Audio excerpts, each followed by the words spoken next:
talking about death is really a taboo subject for many people. But sometimes I wonder why it should be. Because one of the basic and most glaring facts of life is the fact that every one of us is going to exit the world.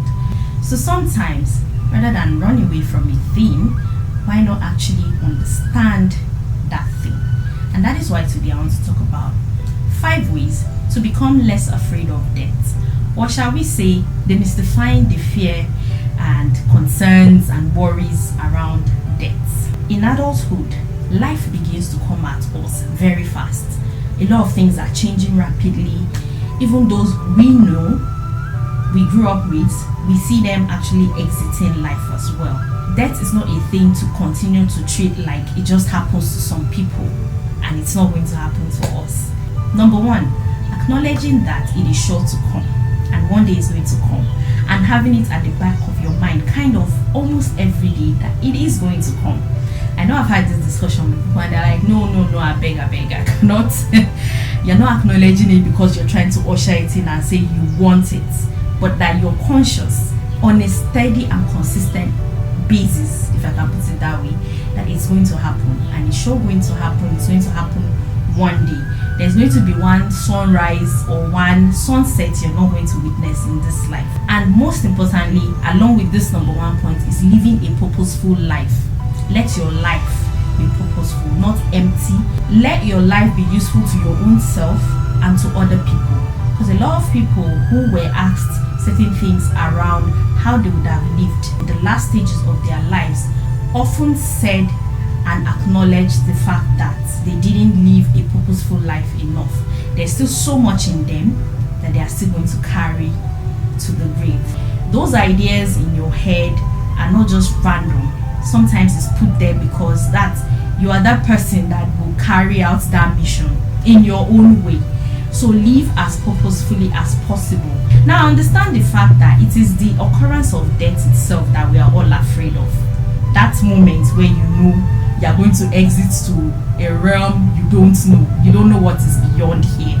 That is what we are afraid of. Because death feels like that bridge between this life and the next life that we do not know about. So again, acknowledging that it's going to happen one day and consistently having that reminder at the back of one's mind. It is important to detach as much as one can from life, in the sense that you don't hold on to anything so much like it's your one be all and everything. Because if you observe the way life is, not only people pass, material things pass. Nothing just stays like it's staying forever. Things are constantly moving, things are coming to you and things are leaving you. Great kings in history, in the holy books, have lost all power. We just see the ruins of cities they lived in, but they were once powerful. But if you detach from life in such a way that no matter what you have, you're conscious of the fact that it can live, and no matter what it is that happens to you also, you're just accepting it that this is life. That is how you detach. Because when you detach, you're also able to reconcile with that fact that I'm just passing through here. I'm going to use this analogy. I read somewhere where it was a religious video actually, but the analogy was very good. If you go to a hotel today and you were to stay in the hotel, would you suddenly start renovating the hotel, buy new chairs? You only do that for a place that feels like or is going to be your home, where you're going to be living. It like this is your sanctuary. But a hotel is somewhere you're just passing through for a little while. If you even decide to do that, the hotel management will be like, what's wrong with this person? Like, is everything fine with you?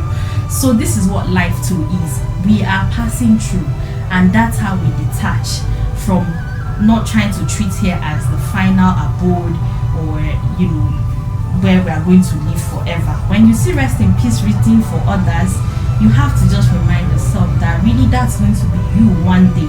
But you don't have to attach it to being afraid. Accepting that this is reality is one of the ways I believe you can demystify death or be less afraid of it. My number 3 point is try as much as possible to visit graves. Visit the graveyards. These people there were once like you.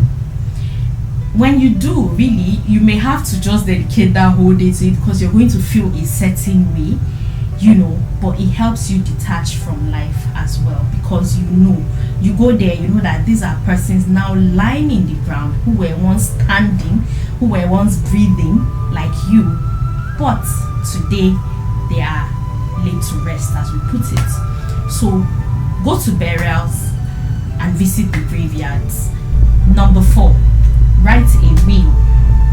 Accepting that death is going to come for sure, and then a lot of people still are unprepared, because people die suddenly, and people also die knowing that death is coming. Maybe they have a terminal illness.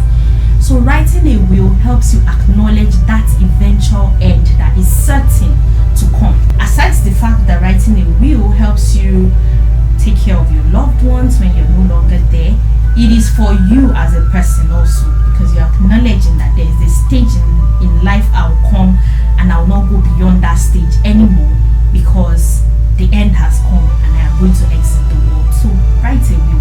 You have any kind of asset, even if not a bicycle, write who your bicycle should go to. Put it in writing and entrust it to someone. Let someone be aware it exists, so that truly when you pass, they can handle your affairs for you. Number 5, do a lot of readings around death. Using religious texts will also help. Now, I don't know about other religions a lot, but I can speak for Islam. There is a lot of literature around what happens when a person dies, the life in the grave, and life after that, and how the actions of this present life is going to affect that life. So when you read literature around the afterlife, it helps you also demystify death, because for a lot of people, it just feels like life ends at death, and beyond that is just some blackness they know nothing about. There is an existence that still goes on after the body itself has died. So when you're quiet and you're not even talking to yourself and you're thinking in your mind, you can hear your own self. So there's an inner self, there's a soul that is beyond the physical body, and so that soul definitely goes somewhere. If you don't believe in these things, it's fine, but these are my beliefs, and so I thought to do this video around this taboo subject on death with a smile on my face because it doesn't have to be always so scary. I mean, sometimes you can sit with your friends and just about what you're going to do in the afterlife. That is another way to demystify death and not always think, oh, it's so horrifying, it's horrible. There are people who really die content and happy.